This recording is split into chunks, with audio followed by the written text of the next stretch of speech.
এটা হচ্ছে জামরুল গাছ। দেখুন জামরুল গাছে সুন্দর অনেকগুলো ফুল এসেছে। এটিতে গত বছর এই গাছটিতে অনেকগুলো জামরুল ধরেছিল। জামরুলটি খুব সুমিষ্ট, ভালো মিষ্টি জাতের জামরুল। জামরুল অনেক উপকারী একটি ফল। গর্ভবতী মায়ের জন্য এটি অনেক উপকারী। প্রতি 100 গ্রাম জামরুলে 23 মিলিগ্রাম ক্যালসিয়াম পাওয়া যায়, যা গর্ভবতী মায়েদের শক্তি যোগায় এবং বাচ্চার হাড় ও পেশি গঠনে সহায়তা করে।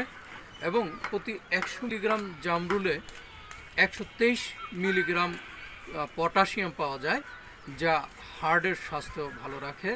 গর্ভবতী মায়েরা যদি প্রতিদিন একটি দুটি করে জামরুল খান তাহলে হার্টের সমস্যা দূর হয়ে যাবে।